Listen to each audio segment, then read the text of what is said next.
राम मंदिर के उद्घाटन के समय एक और बात कही गई। हाँ, बहुत से लोग कहते हैं इसमें सीता जी का नाम नहीं लिया गया। भाई मैं बताना चाहता हूं, अरे आप लोग थोड़ा सा सहज बुद्धि का प्रयोग करिए। ये तो राम जन्मभूमि है, ये तो रामलला है। विराजमान भी वहां 5 वर्ष के हैं। जहां राजा राम होंगे तो वहां सीता भी आएंगी। अभी तो रामलला ही है, तो जय श्री राम ही होगा। और दूसरा, मैं ये भी कहना चाहता हूं, मुझे बड़ी प्रसन्नता भी होती है जब वो ये बात कहते हैं कि सीता जी का नाम होना चाहिए, तो मुझे ध्यान आता है कि दुनिया में कोई दूसरी संस्कृति नहीं है जो ईश्वर में स्त्री तत्व को स्थान देती हो। सिर्फ हमारी संस्कृति है। हम सीताराम भी कहते हैं, राधे श्याम भी कहते हैं, लक्ष्मी नारायण भी कहते हैं, गौरी शंकर भी कहते हैं। और जब राम मंदिर आंदोलन चल रहा था तो हम दोनों को याद करते थे। सभापति जी, मैं बालक के रूप में गया था उस रैली में, मुझे आज तक याद है। हम कहते थे, जन जन के मन में राम रमे और प्राण प्राण में सीता है। हर हृदय की धड़कन रामायण, पग पग पर बनी पुनीता है।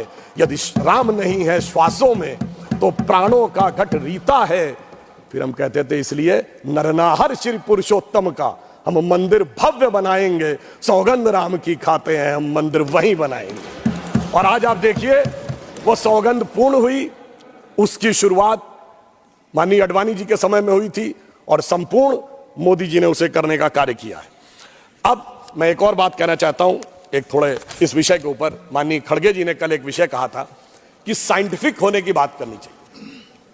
जब हम साइंटिफिक की बात करते हैं तो मैं याद दिलाना चाहता हूं, श्री राम जन्मभूमि का जो मंदिर बना है ना, उसमें एक बड़ा साइंटिफिक एंगल आया है।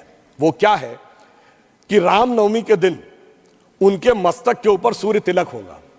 अब इसके लिए सबसे पहले किस चीज की जरूरत है? जो प्लैनेटरी पोजीशन थी कि अर्थ का जो एंगल होगा सूर्य के साथ, उस पर्टिकुलर दिन कैसे होगा। तो इसमें 3 इंस्टीट्यूट ने काम किया है।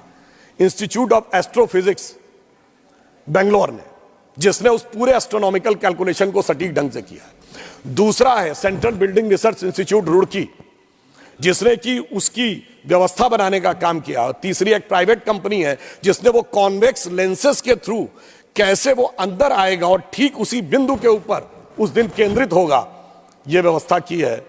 मगर मैं अपने विरोधियों को बताना चाहता हूं, आज तो एस्ट्रोफिजिक्स का इंस्टीट्यूट है, आज तो हमारे पास इतनी टेक्नोलॉजी है, मगर यही तो कोणार्क के सूर्य मंदिर में भी था। यही तो अगर आप देखें तो आंध्र प्रदेश में वेद नारायण मंदिर है, उसमें भगवान के चरणों के ऊपर पड़ती हैं। कोल्हापुर में महालक्ष्मी का मंदिर है महाराष्ट्र में, उसमें 3 दिन के लिए इक्विनॉक्सेस आते हैं तो देवी के मस्तक से लेकर चरणों तक चले जाते हैं।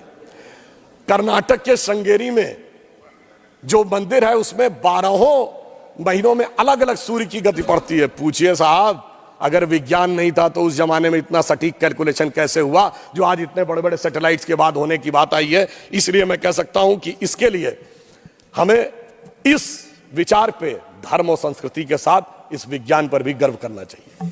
वैसे मैं एक और बात कहना चाहता हूं, इसमें विज्ञान का एक और गहरा, आप सबको ध्यान हो कि उसमें 84 सेकंड का मुहूर्त था। पर वो शुरू कहां से होता है? अगर आपने कभी भी उसको सुना हो, लोग को तो क्या कहते हैं, ब्रह्मा आयु द्वितीय परार्धे। द्वितीय परार्ध ब्रह्मा की आयु मतलब 155 ट्रिलियन ईयर्स। वैसे बिग बैंग थ्योरी कहती है कि 14 बिलियन ईयर पहले दुनिया बनी। तो मैं बता देना चाहता हूं कि जेम्स वेब टेलीस्कोप ने जो नई फाइंडिंग की है उसमें बहुत सी गैलेक्सीज ऐसी आई हैं जो 14 बिलियन से आगे की आ रही हैं। तो now that theory has become debatable. फिर वहां से आते हैं श्वेत वाराह कल्प यानी 1.97 बिलियन ईयर्स। फिर आते हैं वैवस्वत मनवंतरे, फिर आते हैं कलयुग यानी 5125 ईयर्स। फिर आते हैं विक्रम संवत में 2081 साल। फिर आते हैं वर्ष में, वर्ष के भाग में, उत्तरायण सूर्य में। फिर आते हैं महीने में, और उसके बाद वार नक्षत्र होते हुए 84 सेकंड तक। मैं कहना चाहता हूं ये भारत की सनातन यात्रा है जो 155 ट्रिलियन ईयर से लेकर सटीक कैलकुलेशन 84 सेकंड तक का करती है। मुझे लगता है दुनिया में कोई धर्म संस्कृति ऐसी नहीं होगी जो इस प्रकार का करने की क्षमता रखती हो। वो सिर्फ हमारे यहां। मगर उसके बाद भी माननीय सभापति महोदय, मैं कहना चाहूंगा कुछ लोगों को, और इस बारे में दुनिया के सबसे बड़े कॉस्मोलॉजिस्ट कार्ल सैगन, जिसने first man made object Voyager जो सोलर सिस्टम के बाहर गया है उसका जो मैसेज है कंपोज किया है उसने लिखा है, उसका वीडियो कोई जाके चेक कर सकता है। Now only the ancient calculation of Hindus matches with the modern scientific calculation, cosmological calculation.